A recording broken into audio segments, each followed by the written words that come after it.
keputusan yang bertanggung jawab. Adapun deskripsi kegiatan atau penguatannya mengintegrasikan kompetensi sosial emosi dalam pelaksanaan rapat guru. Diskusi tambahannya di sini kepala sekolah, rekan guru, tenaga kependidikan. Sedangkan tempatnya yang di sekolah, durasinya 2 jam. Adapun kelengkapan kebutuhannya yaitu materi dan proyektor. Sedangkan yang kedua itu belajar atau berbagi praktik baik, KSI yang dikembangkan kesadaran diri, manajemen diri, kesadaran sosial, keterampilan berelasi, pengambilan keputusan yang bertanggung jawab. Deskripsi kegiatannya, diseminasi pemahaman dan pengalaman penerapan kompetensi sosial emosi dan integrasi dalam pembelajaran. Ya, adapun yang terlibat juga kepala sekolah, rekan guru, tenaga kependidikan, tempatnya di sekolah, durasinya 2 jam, materinya diseminasi, yang perlengkapannya proyektor. Ya, itu aja hasil dari diskusi kami yang kemarin. Saya kembalikan lagi ke Pak Markus. Oke, terima kasih Bu Tina atas penyampaian materinya. Sekarang saya buka seksi untuk tanya jawab atau masukan yang sangat berguna bagi kami di tingkat SD, terutama karena kami yang paling kecil, walaupun badannya paling besar.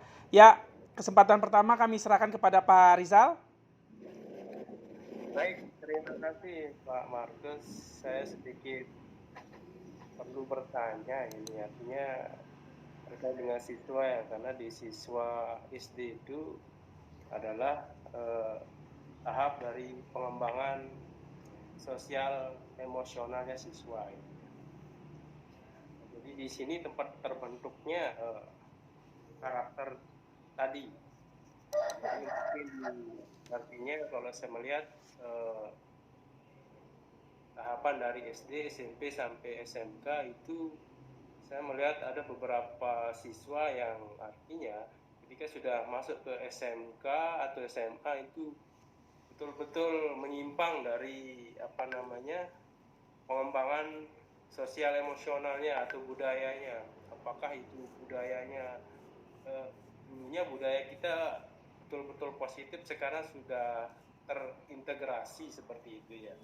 Jadi menanggapi itu, kira-kira nantinya Bapak dan Ibu, maksud saya nanti di SD, kira-kira nanti apa yang akan dilakukan Bapak Ibu untuk mengembangkan kecerdasan dari sosial emosional siswa, artinya nanti supaya di SD sudah terbentuk, nanti setelah ke jenjang SMP juga sama kasusnya sampai di SMK dan SMA seperti kita zaman dahulu.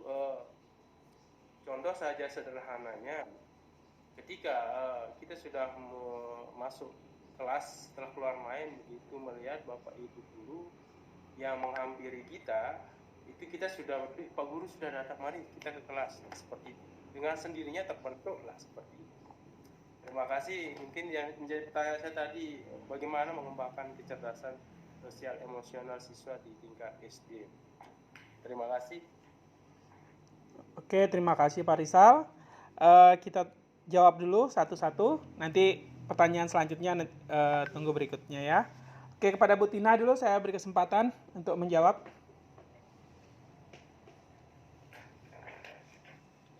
Ya, terima kasih Pak.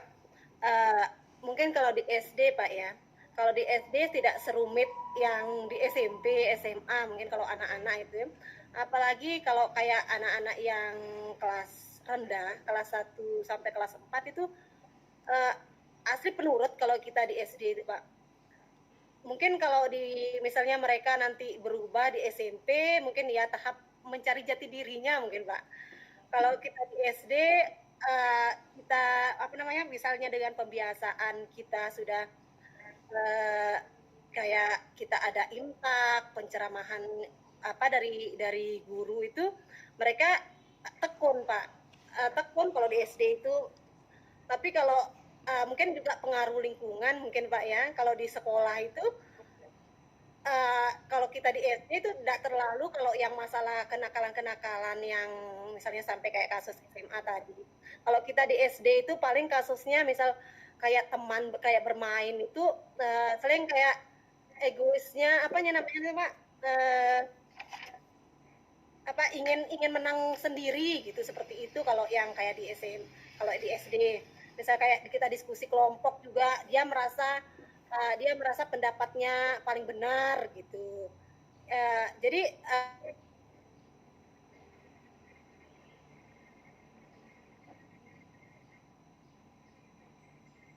Aduh, Bu Tina, Jaringan, Pak. jaringan. Oke, makasih. Saya mungkin menambah sedikit. Kalau kami di tingkat SD itu memang anak-anak masih dalam situasi pembentukan jati diri, di mana memang kebanyakannya itu enak kami untuk mengarahkan, sehingga mereka selalu nurut. Kebanyakan juga kadang orang tua itu kadang ada saling komunikasi sama guru atau apa.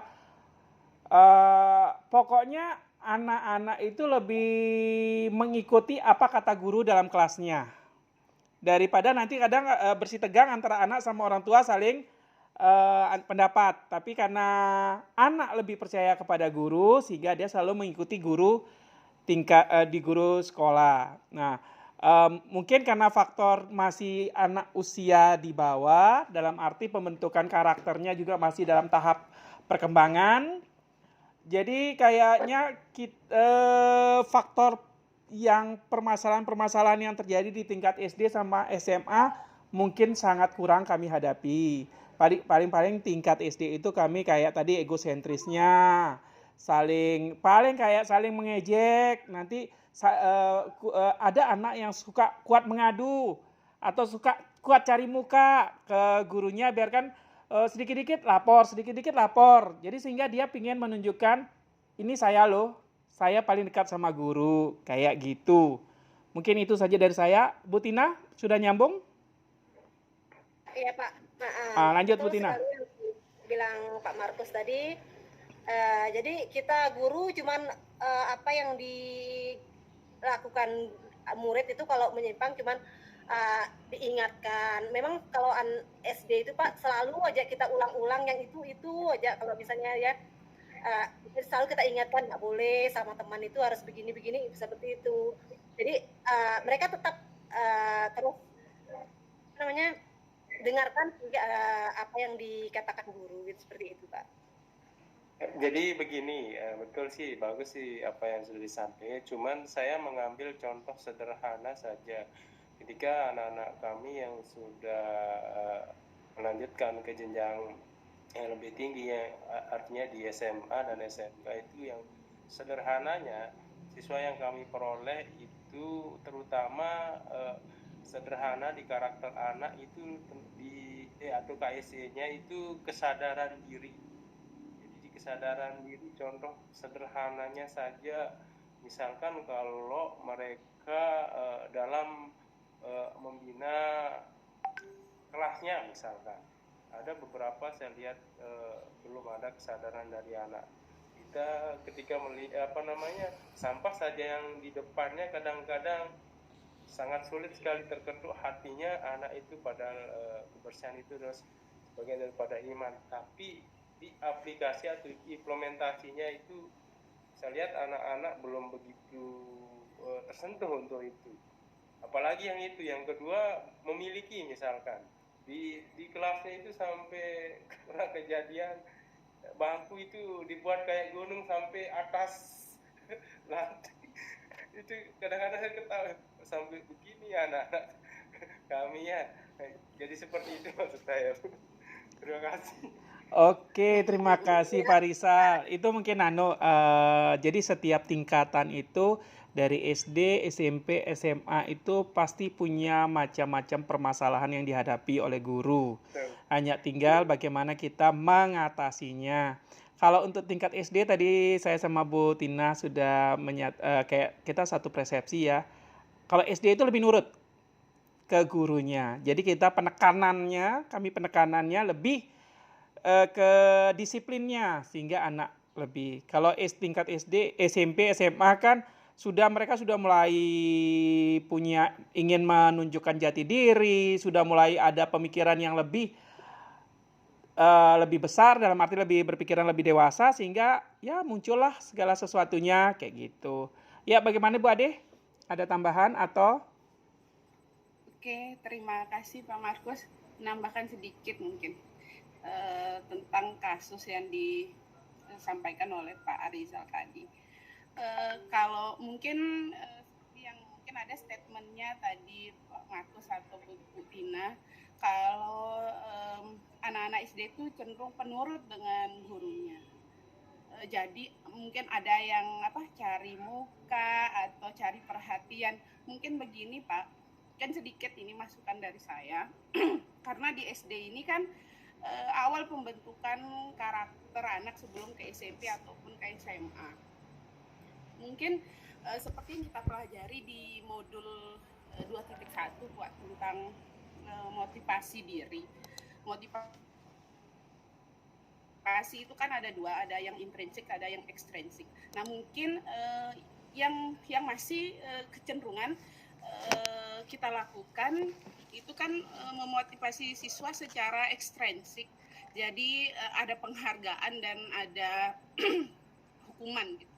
Nah, jadi kita belum menanamkan kesadaran diri melalui motivasi intrinsik. Jadi motivasi yang datang dari dalam diri siswa. Nah, kalau menurut saya kalau sudah ada kesadaran diri melalui motivasi intrinsik itu, penanaman karakter, misalnya seperti memungut sampah saja Pak, seperti yang disampaikan Pak Rizal tadi, mungkin akan dengan sendirinya Pak kalau sudah ada. Jadi bukan mereka memungut sampah karena takut dengan wali kelasnya atau guru kelasnya atau takut dihukum. Jadi murni mereka memungut sampah itu memang karena ingin kelasnya bersih gitu, tidak ada sampah di sekitarnya. Jadi ada motivasi dari dalam dirinya atau ada kesadaran dari dirinya. Mungkin itu yang perlu, bagaimana pembiasaan itu kita lakukan, tapi bukan karena anak-anak ini mengharapkan penghargaan dari bapak ibu gurunya, tapi karena memang mereka ingin melakukannya dengan sendiri tanpa kita perintah gitu. Ketika ada sampah, ayo anak pungut sampah, tanpa kita mengeluarkan perintah seperti itu, anak-anak sudah memungut. Nah, jadi bagaimana kita membentuk iklim kelas itu, membentuk iklim sekolah itu agar kita tidak mengeluarkan perintah seperti itu lagi. Nah, jadi mungkin kita bisa merencanakan apa gitu biar ada motivasi atau kesadaran diri dari siswa itu sendiri. Mungkin itu saja dari saya. Oke, terima kasih Bu Ade. Ya Ibu Sol, kita lanjut dulu. Terima kasih Pak. Nambah kalau saya Pak ya, bukan bertanya. Saya. Baik. Yang dialami oleh Pak Guru Rizal semua kita mengalami Pak. Jadi intinya itu sebenarnya pendidikan ini perlu kerjasama dengan orang tua, karena ini menyangkut dengan lingkungan mereka di rumah. Jadi kebiasaan di rumah. Karena kan kalau di sekolah itu hanya berapa jam.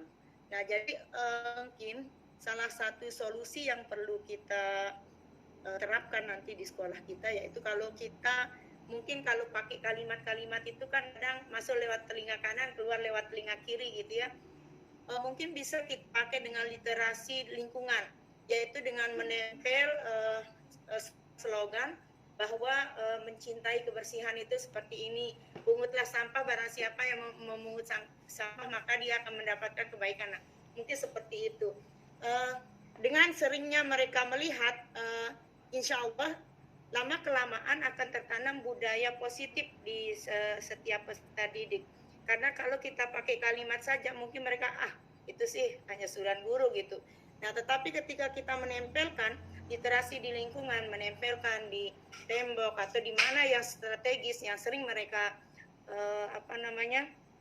mereka datangi, insya Allah nanti akan terpatri di dalam peserta didik kita gitu. Semangat seperti misalnya menjaga kebersihan lingkungan.